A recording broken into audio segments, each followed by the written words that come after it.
What's up, everybody? Give you the current update on the vehicle. I've gotten a lot of work done in this video. I'm actually going to go ahead and post what I have done so far. Typically I wouldn't do that. I'd keep working for the rest of the weekend, but I've got yard work and stuff that I got to do. So I'm just going to go ahead and end the video end the part of this video now, and I'll give an update on progress after I do. What I think I'm going to do is I think the next video in the series will more than likely be all the wiring that's required for the inside of the vehicle, adding cruise control, adding the extra connector into the auxiliary ports in the bulkhead in the plenum chamber. Really the only other mechanical work that I have to do to it is to hook up the CV axles, hook up the rear drive axle or drive shaft, hook up the shift linkage, hook up the slave cylinder into the transmission, and then put the downpipes on. But I think I'm going to do Piggy Pipes on it. So I don't know. I discussed this later in the video, so I don't want to cover it twice. But I'm going to do that. So I think the next video will more than likely be all the wiring for inside the vehicle, doing the 5K rev limit, the crash signal for the airbags, tapping into either the SRS module or the cruise control module to pick up that signal and send it to the ECU. And then also hooking up the necessary components and wiring to get cruise control working, because it'd be pretty interesting to have cruise control working on the vehicle as soon as I get it running, because I've never actually had cruise control working the very first day that I start the car. I've always had to add it later. I just do the bare minimum to get the car running, and then I work on the little stuff later, because usually I'm in a hurry to get the car done. With this one, I'm taking my time, so I'm going to go ahead and get everything working, or as much as possible working, before I go get it registered. I'll work out the little bugs after I get it registered, but because I'm not in a huge time crunch, I'm going to take a lot more time with this one and go through every last little detail on it. But with test fitting the exhaust on the engine with the engine in the car, it looks like everything is going to line up to the factory 3.0 exhaust. Now, I may wind up cutting the resonator out, and I may change the mufflers. I don't know. I'm gonna see how it works out. If it's all right and it doesn't create too much back pressure, then I'll probably run with what that is. I still would like. I don't want to make it loud. I want to make it, I don't know, streetable, because I've had super loud cars before, and I don't like. I mean, if it was a full-blown race car, it wouldn't bother me with it being loud, but this is going to be a sleeper car, so I don't really want it being loud. But I do want to have a free-flowing exhaust, so I'm not losing any unnecessary power by having too much back pressure or anything like that. So, but that'll come in the later videos when I'm doing the modifications, unless it needs to be done when I'm fitting the exhaust for the first time. Typically, I won't do that right out the gate. The last time I did it, I just welded the exhaust together because I couldn't use the factory clamps to hold it together because they were two different sizes. But that was because I was using an S4 exhaust with the 2.7 downpipes. So I won't have the front end on the vehicle for a while because I got to do the wiring and all that good stuff. And I can't hook the, like I say, I can't hook the compressor up until I get the, I don't know if I said that in this video. I said in later in this video that I'm going to put the AC compressor on the engine, but I can't do that right now because the AC compressor, or the AC line, the way that it wraps underneath the engine, it would actually block the rear bolts for the lower oil pan, and I would not be able to replace the lower oil pan with the AC compressor on there without breaking the lines loose, and that completely defeats the purpose of how I've had it hooked up the entire time. So I'm going to wait to mount the AC compressor. Since I can't mount the AC compressor, I can't mount any of the front accessories or any of the rest of the front accessories. There's no point in putting the the core support or the fans or any of that stuff on there until I get the AC compressor mounted. That way I can flip the condenser up and get it off the ground. Then I can actually take the car off the stands, but it's neither here nor there. It's not going to happen anytime soon. It's probably going to be at least a week to 2 weeks before I can do that. So I'm going to get into the video. I did the power steering mod, or power steering hose, where I had to switch it from the 3.0 power steering hose over to the 2.7 power steering hose. And my camera angle's off a little bit. It's up in the top right hand corner of the screen instead of being down in the middle of the screen where it should have been. But you can get the gist of what I did.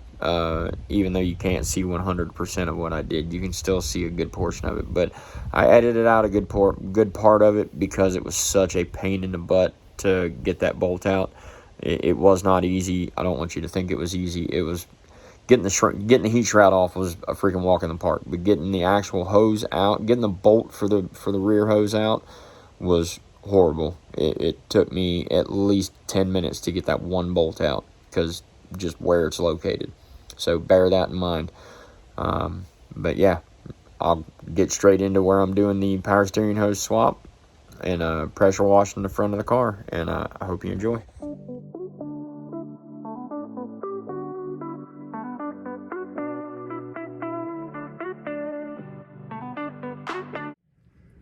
Alright guys, so now I'm going to replace the power steering hose that I have to swap in from the A6.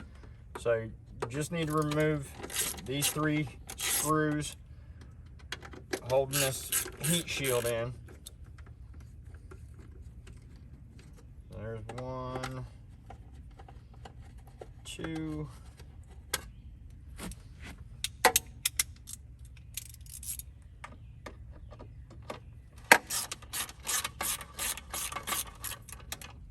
and there's the 3rd one.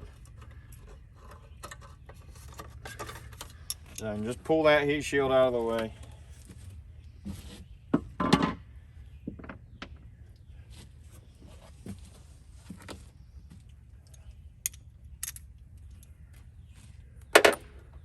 So what we're trying to replace is this hose right here. It goes up around. It's a freaking absolute pain in the ass to replace. But let's see, which one is it?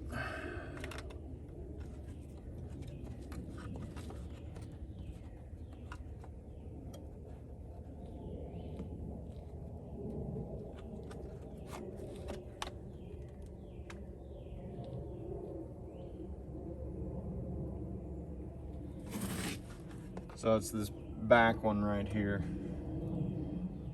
So I should be able to just put a 21 on it and break it loose. I may have to take the front one off to get the back one loose, but we'll see.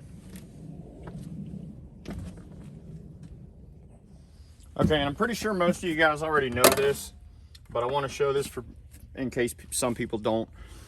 This bolt is a hollow bolt, has a hole going through the center of it for the fluid to travel through. And it's got a washer that goes against the head of the bolt. And then this goes into the tube. This is the wrong one. This is for the other line. But it goes through there, and then you've got a washer on the other side. So just wanted to show that. Okay guys, so I can access the power steering line that I need to replace, I usually pull the front bolt out of the front power steering line, and it is a 21 millimeter. And then I can pull the back bolt, and it's a 19 millimeter. You can also use a 7/8 for the front one and a 3/4 for the rear one. They're the exact same US spec wrench size as a 19 and a 21 respectively.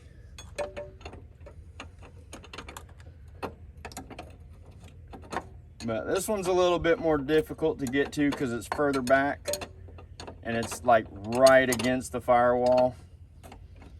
You don't have a lot of room to get your hands in there. Plus the weight of the line is trying to pull down on it, so. All right, finally got it out. So there's, ow, that hurt. Oh, that hurt. Don't work with the transmission right behind your ankle. That freaking hurts. Anyway, so now you can see how that washer system is. So you've got a sealing washer on the front and a sealing washer on the back.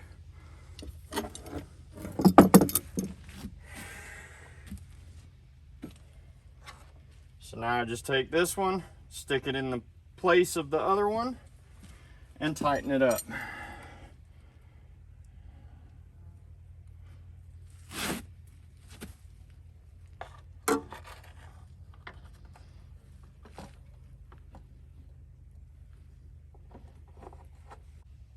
Alright. So now that one's running to where I need to wrench.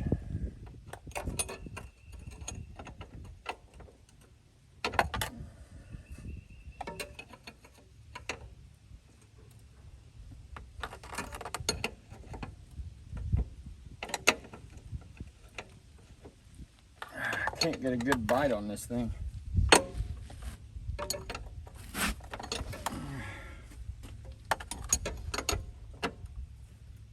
There we go.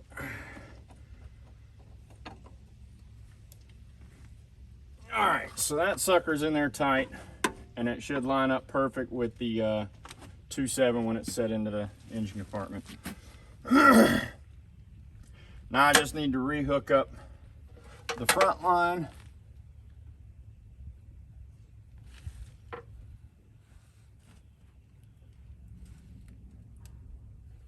Yeah, make sure my washer's still on there, which it is.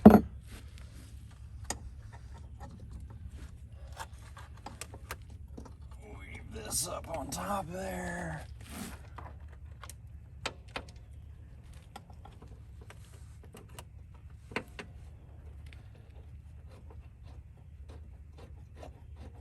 And there we go.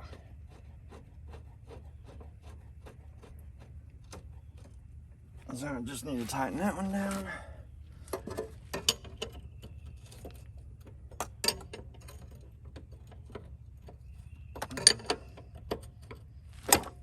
Ow.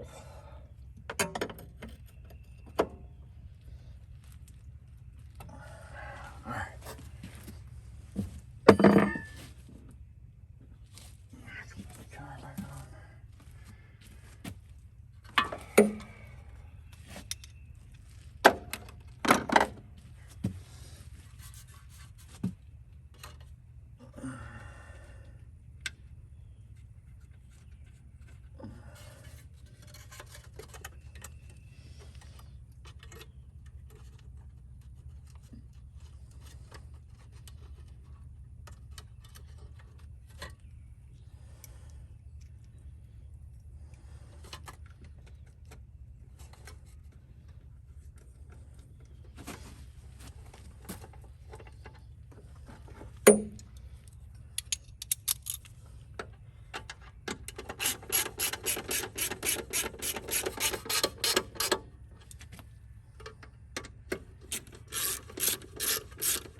And there's power steering hose replacement.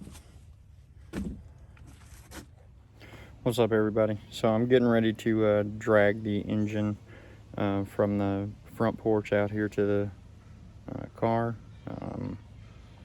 Just want to show you how difficult it is to work out here in this gravel and dirt. It's not as easy as I thought it was going to be. This is really freaking hard.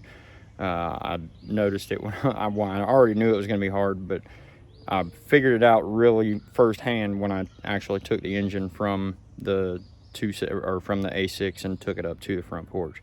I didn't record it, but I'm going to show you all the struggle of dealing with taking this heavy ass engine through dirt and gravel and trying to get it back out here in front of the A4. So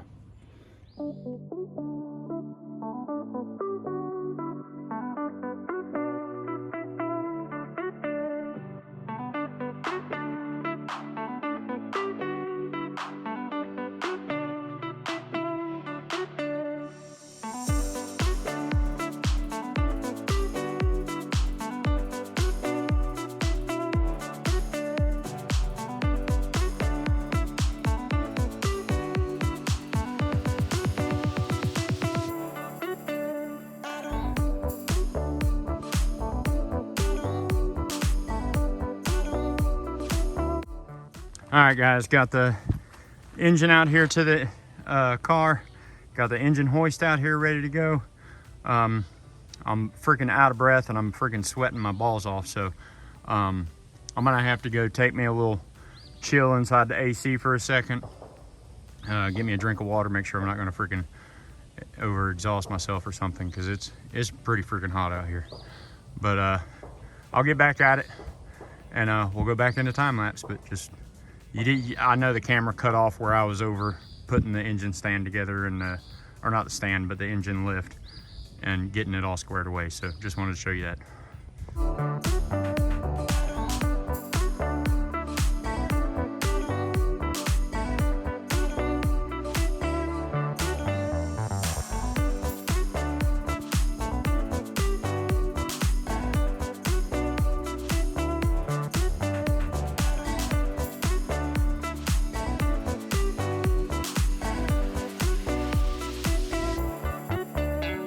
So we had a little rain shower come through. I had to stop the video. All I did while it was raining was finish torquing the flywheel down. So now I'm getting ready to put the clutch disc and the pressure plate on there and then hook up the transmission.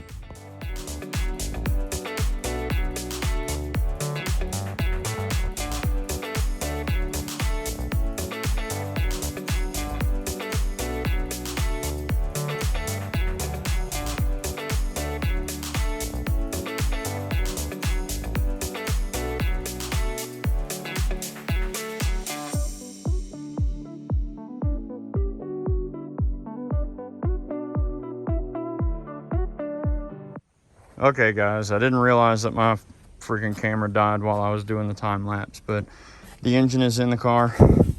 I still don't have the AC compressor mounted, but you can see it's in the car.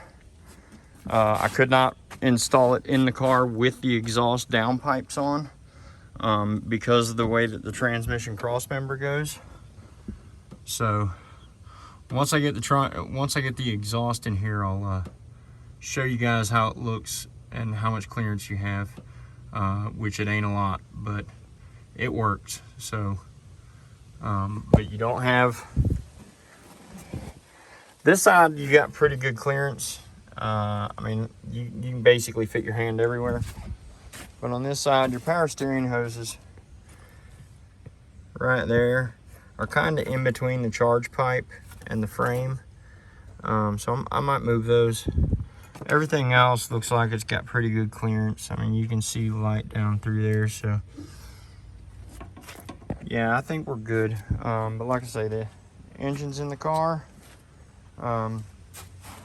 Transmission cross members mounted up. So I'm gonna put the AC condenser. Well, I'm not gonna worry about that right now, but I'm gonna put the AC compressor onto the engine and get the drive belt hooked up. I'll get my bi-pipes on here so that I can finish hooking up the intake, and then I'll get the side mount intercoolers dry fit. I'll see about fitting the bracket off the A6 into each one of the corners to support the intercoolers, and we'll just go from there. But she's in. Still got to hook up shifter linkage and CV axles, drive shaft, all that kind of stuff. But like I say, the two motor mounts and the transmission mount are all hooked up. So she's actually sitting in the car. So I don't know. All right, as you can see, I've got the engine in there. I've got the intercoolers just test fit. I haven't even pressure washed them or anything, which I probably should have now in hindsight because my hands are freaking disgusting. But I didn't record myself installing the bi-pipes or any of that stuff, because I actually plan on taking the bi-pipe or the Y-pipe back off, and the two down pipes, or not down pipe, I don't know, intake air pipes into the turbos, and I'm gonna paint them. Just because I tried to clean them and they're really freaking dirty. I can't get them all. I can't get all the marks off that silver. So I was just kind of trying to test fit it to see where I need to put the brackets for the intercoolers, but they're so filthy that I'm gonna take them back off and pressure wash them, and then I'll start fitting it. But wanted everybody to see the engine's in. I don't have any of the CV axles aren't hooked up. The rear drive shaft's not hooked up. The shift linkage isn't hooked up, but the cross member's in there, and transmission's bolted up and all that stuff. I still have not installed the down pipes. I still got to put both of the down pipes on here, but I think I'm going to do Piggy Pipes before I put them on. So I don't know if I'm going to do a video on doing the Piggy Pipes. I mean, if that's something y'all would be interested in seeing, I'll do it, but I don't know. I'll record it, and then if enough people say they want to see it, I'll post it up, because it's not really difficult. But I'm gonna change them over to Piggy Pipes, and then I'm gonna install those, make sure the rest of my exhaust fits good, get the shift linkage all hooked up. I'm gonna do the JHM shift linkage upgrade after I get the car running and inspected and licensed and all that. I need to get it on the road before I start.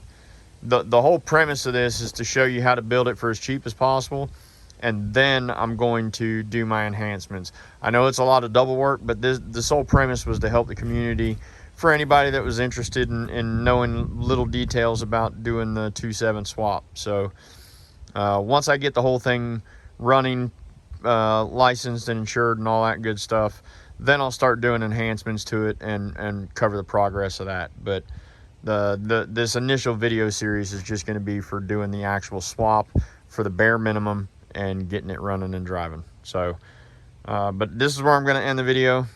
And if you have any comments or suggestions or anything that you'd like to see me do or address, just post a comment down there, and I'll do my absolute best to answer any questions or concerns. But y'all have a good one.